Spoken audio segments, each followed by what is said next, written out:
শোনো সুভাষ ঘোষ, গান শিখে তবে গান গাইতে আসবে, উল্টো পাল্টা কথা বলবে না। ভোলানাথের বাঞ্ছা হলো পার্বতীকে দেখে মনে হলো আমি এবার মিলন করব। পাগলা ভোলা যখন খুশি মনে হলেই তো চেকে গেল, ওর তো গুরু পুরোহিত জ্ঞান নাই। তো এইভাবে বলবে দাঁড়া পার্বতী, তোমার সঙ্গে আজকে আমি সঙ্গম করবো। বললো না, হবে না। এইভাবে যখন ভোলানাথ আসছে পার্বতীর দিকে, পার্বতী পিছাতে শুরু করেছে। যত পিছায় তত ভোলানাথ আগে আসে। তখন পিছাতে দৌড়িয়ে গিয়ে নারায়ণের কাছে লুকালো দুর্গা। নারায়ণ বললো না, হবে না, দৈববাণী করলো। বললো থামো, শান্ত হও ভোলানাথ, তুমি শান্ত হও। বললো না, শান্ত হবে না, দুর্গাকে আমার কাছে যাও, আমার মনোবাঞ্ছা পূরণ করো। বললো না, হবে না। ভক্ত আমার কাছে আশ্রয় নিয়েছে, ভক্ত মনোবাঞ্ছা পূর্ণ করা আমার ধর্ম, আমি ওকে রক্ষা করবো। এই সময় হবে না। কথা অমান্য না করে লিঙ্গ ছেড়ে দিল। যতবার বলে ভোলানাথ তুমি শান্ত হও, শান্ত হলো না। তখন নারায়ণ কি করলো, চক্র দিয়ে কাটতে কাটতে আসলো। দেখে যেমন মাল তো সব কেটে শেষ করে দিল। তখন দুই হাত দিয়ে এইভাবে চেপে ধরেছে।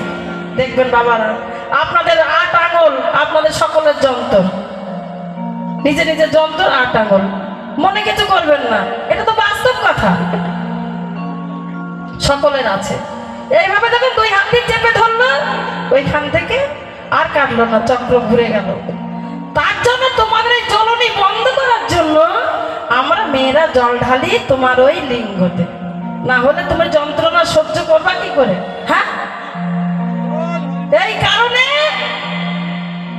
তোমার ওই লিঙ্গতে আমরা জল ঢালি। তোমার কাছে জিজ্ঞাসা, তোমার বডিটা কোথায় গেল? তোমার লিঙ্গটাকে তো ছিঁড়ে ফেলে দিয়েছিল নাকি যন্ত্রণা করবে?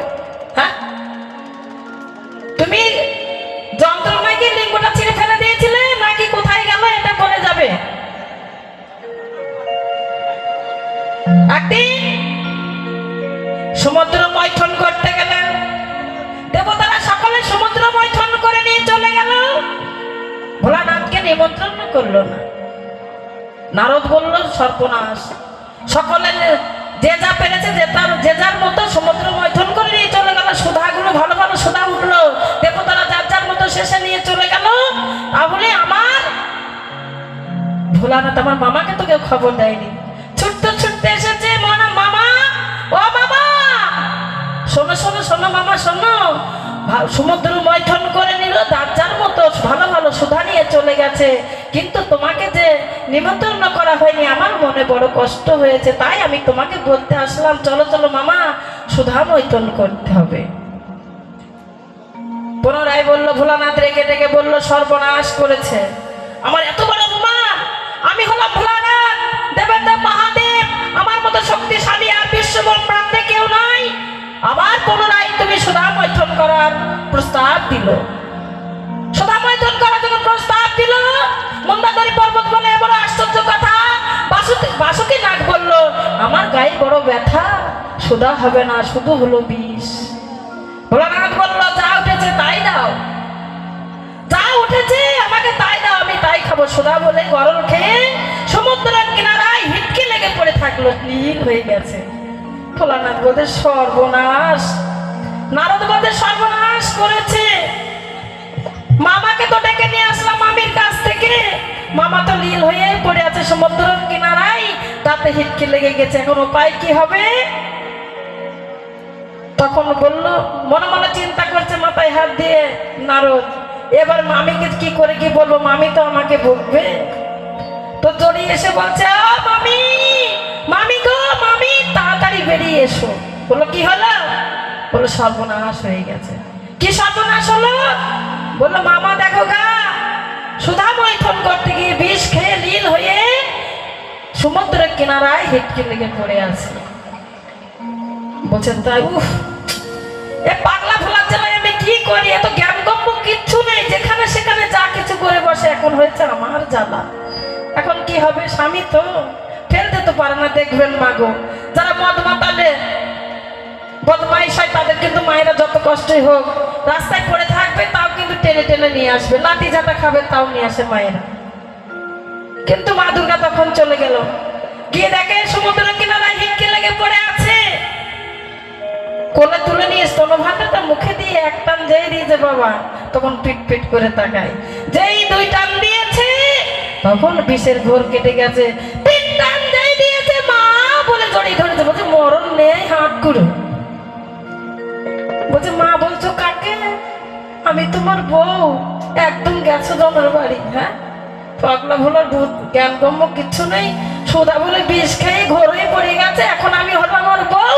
বলে কিনা মা গো আমাকে বাঁচাও। এই বলা না, তোমার তো অনেক চ্যাংচম্বা ছিল কাছে পাশে, তোমার তো মালটা কম ছিল না। তাহলে পার্বতীর স্তনভাণ্ডটা মুখে না দিয়ে, স্তনভাণ্ডটা যদি মুখে না দিয়ে তোমাদের অনেক ছেলেদের যন্ত্রটা লেগে মুখে দিলে না কেন? হ্যাঁ, তাহলে বিষের ঘরটা কেটে যেত।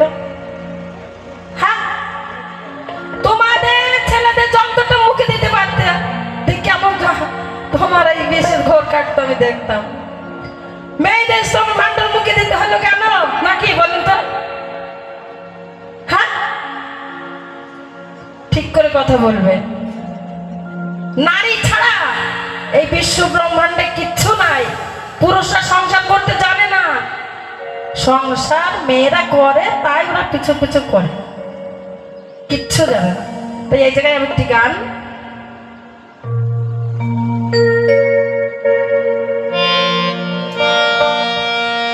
নারী হলো শান্তির ছবি, নারী হলো শান্তির ছবি, জানে কথা সাধু যারা হৃদ কমলের তারা, নীল আকাশের তারা। দেখবে দালান কথা মুজাহিদরা বাড়ি করেছেন, যদি একটা নারী না থাকে তার মাথায় হাত, দেখবেন সেই বাড়িটাই ভূত বাস করবে না। করবে? করে না। তাই কি বলছে সাধু, সাধুগুরু বৈষ্ণবরা যদি কেউ বলে তুই দীক্ষা নিয়েছিস, বললো হ্যাঁ, বলে শিক্ষা, বলছে নেবো ভাবছি। বলছে তোর বাড়ি গিন্নিকে আগে রেডি কর, আগে রাজি কর, তারপরে আমি শিক্ষা দেব। নারী ছাড়া কিছুই হবে না। তাই গানের ভাষায় কি বলছে, গানটা আপনি মনোযোগ দিয়ে শুনবেন। গানের মধ্যে অনেক জিজ্ঞাসা রয়ে যায়। নারী হলো শান্তির ছবি, নারী হলো শান্তির ছবি, জানে কথা সাধু যারা হৃদ কমলের তারা, নীল গগনের তারা। নারী হলো শান্তির ছবি, নারী হলো শান্তির ছবি, জানে কথা সাধু যারা হৃদ কমলের তারা, নীল আকাশের তারা।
নগর যারা, ওরে সাধু গুরু যারা, নারীর বুকে আজব কান্না সুধা ভরা দুধের বান্ধ, যাকে হয়েছে ধন্য পীরপা নগর যারা, ওরে পীরপা নগর যারা।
রসে ভরা, ওরে মধুর রসে ভরা,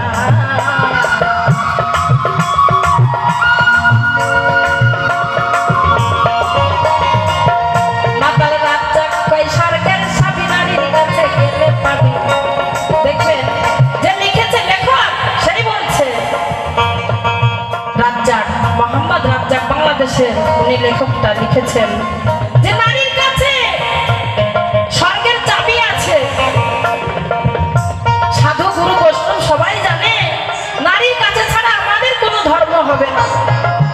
যেমন মালাবতী তার স্বামী কুষ্ঠ রোগে অপকর্ম করতে করতে ক্ষয়রোগ ধরে গেল। ক্ষয়রোগ কেমন বাবা? দেখবেন যখন পরিপূর্ণ আমাদের দেহটা থাকে, বরলিং কিনে নিয়ে আসবেন, দেখবেন টিউবটা সুন্দর থাকে গোল। আর যখন বরলিংটা টিপে টিপে বার হয়ে যায় তখন কিন্তু খোলাটা হয়ে যায় কেমন টুপসে যায়। কিন্তু মানুষের দিকে কিন্তু ওই ধরনের ক্ষয়রোগ ধরে যায়। কিভাবে যায়? ক্ষয়রোগ ওকেই বলো অপকর্ম করা। আর যারা সাধুগুরু বৈষ্ণবের আশ্রয় নিয়েছে তাদের কিন্তু বাবা এই খোলা কখনো, ওই টিউব কখনো টুপসায় না, টিউব টিউবই রয়ে যায়। তাই কি বলছে? মাতালে রাত চাকাই স্বর্গের চাবি নারীর কাছে গেলে পাবি, সারা জন্ম সুধা খাবি মধুর রসে ভরা, ওরে মধুর রসে ভরা।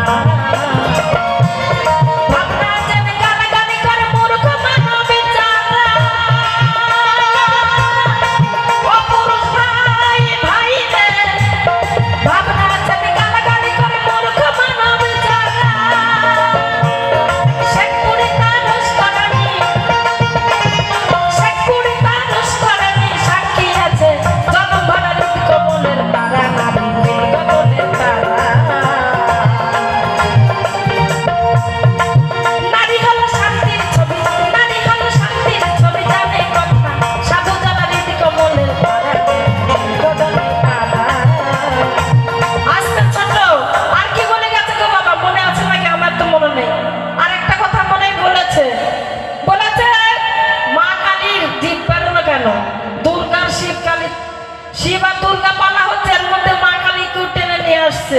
তো 14 গুছি সকলকে টেনে নিয়ে আসবে না কেন? সবাইকে ডুবাবো এখানে। সুভাষ ঘোষ তো মা কালী সকলে তোর ঘরেও আছে, দেখবি ভালো করে আজকে ল্যাম্প দিয়ে দেখবি জিপ বের করা আছে। শুধু সকলের ঘরে নাই, তোর ঘরেও আছে। বিশ্ব ব্রহ্মাণ্ডের সকলের বাবার ঘরে ঘরে কালী আছে, জিপ বের করা, তাই না বাবা? আছে না? তুই একটু আবার বলবে এইসব তুমি যে কথা বলছো, এইসব কথা আমার খরচে গুজা থাকে, প্রত্যেকদিন আলোচনা হয়। এর থেকে নতুন নতুন কথা বলো।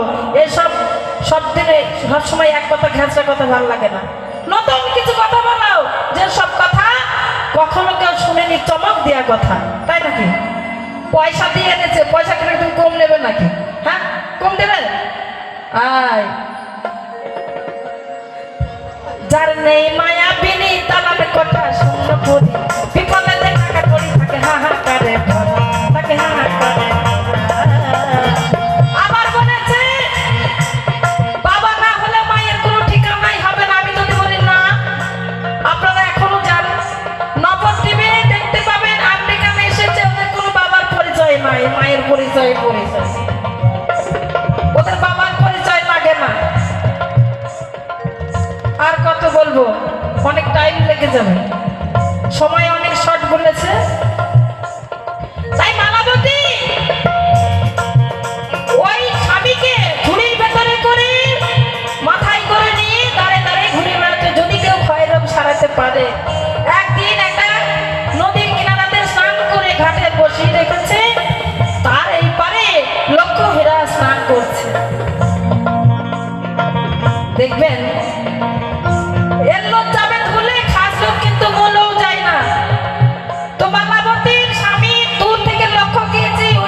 পারি, এত সুন্দর একটা নারী আছে, যদি একদিনের জন্য ওকে আমি সঙ্গ করতে পারতাম তাহলে আমার মনোবাঞ্ছাটা পূর্ণ হতো। সতী নারী মালাবতী বুঝতে পারলো যে আমার স্বামী মনে বাঞ্ছা হয়েছে ওই নারীটার সঙ্গে সঙ্গ করবে।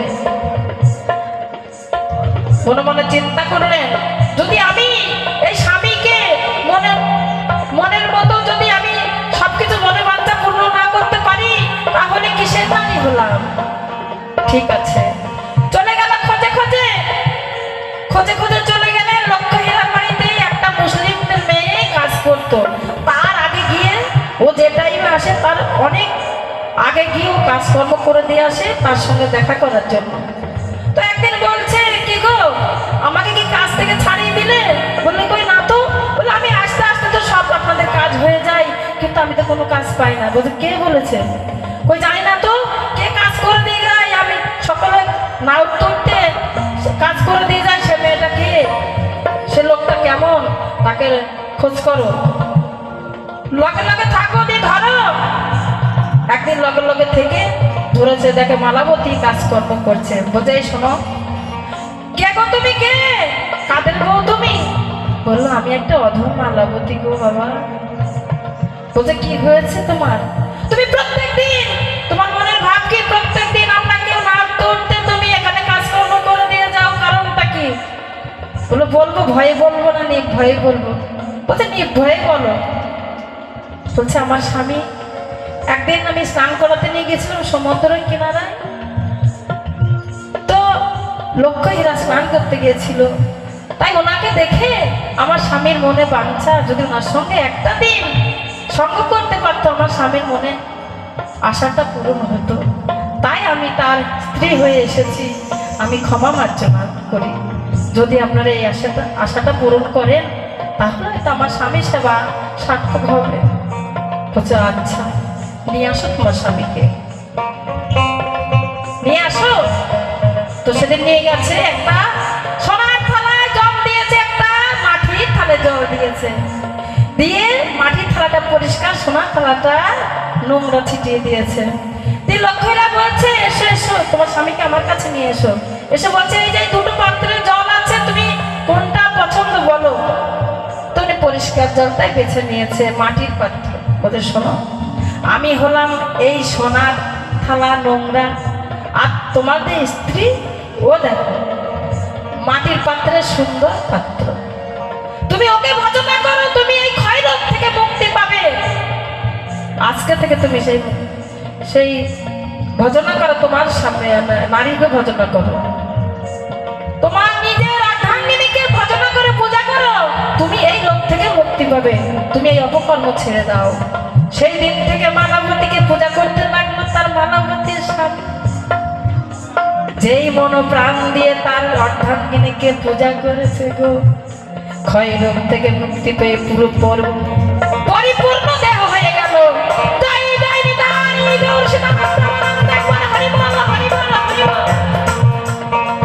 তাই নারী সঙ্গ, নারী হলো শান্তির ছবি, নারী জগৎ জননী মা।